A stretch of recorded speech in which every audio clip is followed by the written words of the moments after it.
የፌደራል ፖሊስ አዲስ አበባ ውስጥ ወታደር ከሚታንጋጋ ከአንድ ሴንተር መቆጣጠር ትችላለህ። አሁን ቴክኖሎጂ ያግዛል። ለምንድን ነው እንዲህ የምታደርጉት ብሎ ኢንሳ ፕሮፖዛል ሲያቀርብ ወይ ገንዘብ የለም ወይ እውቀት የለም ሪስፖንሱ ስለው ነበር። የኢንሳ ቶፕ ማኔጅመንት 20 ሚሊዮን ብር ሲማር ፕሮጀክቱን በሆነ ሌቭል ሰርቶ ለፖሊስ ለማስረከብ ፖሊስ እኮ ቢሰጠን 20 ሚሊዮን ብር ትርፍ ላናገኝ እንችላለን። ጠቅላላ ፕሮጀክቱን ብንወስድ ስራው ይሰራ እንደሆነ እንጂ 20 ሚሊዮን ብር ትርፍ ላይገኝ ይችላል። ዋና ዓላማው የገንዘቡ ትርፍ ሳይሆን በቃል ለማስተማር ሞክረን ካልተሳካ በተግባር ኢንቨስት አድርገን ማሳየትና ከስተመሮቻችንን ማምጣት። አሁን በእኛ ኬት ስትሬስ እናደርግ እንግዲህ ከሰርቪስ ጋር ብቻ የሚያያዝ ጉዳይ አይቲ ነው። ቀድመን ኢንፎርሜሽን እንሰማለን፣ ቀድመን እናውቃለን። ያወቅነውን ነገር ሄደን ስንናገር አዲስ ሐሳብ ነውና እብዶች ልንባል እንችላለን። እብድ አለመሆናችንን ጠቃሚ አስተሳሰብ መሆኑን ጊዜ፣ ገንዘብ፣ ጉልበት እያፈሰስን ነው ከስተመሮቻችን የምናመጣው።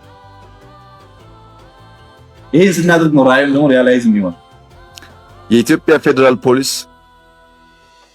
ከቦሌ እስከ ዋናው መስሪያ ቤት የሲሲቲቪ ካሜራ እንዲያስገባ የዛሬ 20 ዓመት ገደማ ጥያቄ ቀርቦ ፌደራል ፖሊስ ክፍያ መክፈል አልችልም ብሎ በነፃ ሰርቪሱ ከቦሌ እስከ ፌደራል ፖሊስ ለመዘርጋት ለወራት የነበረውን ፍትጊያ ልነግራችሁ አልችልም።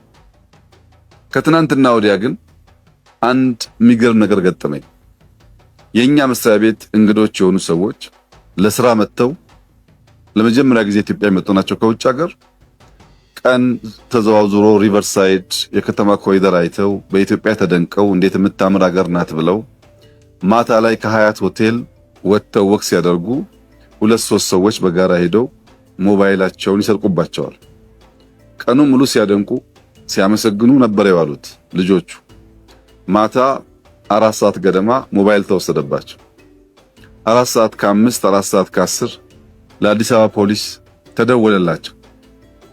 ብታምኑም ባታምኑም 9 ሰዓት ከ5 ሰዓት በኋላ 9 ሰዓት ላይ አንኳኩተው የአዲስ አበባ ፖሊስ ሞባይላቸው መለሰላቸው። ኢትዮጵያን በመንገድ ንጽህናዋ በኮሪደሯ በተከለችው ዛፍ ነበር ስናደንቅ የዋል ነው።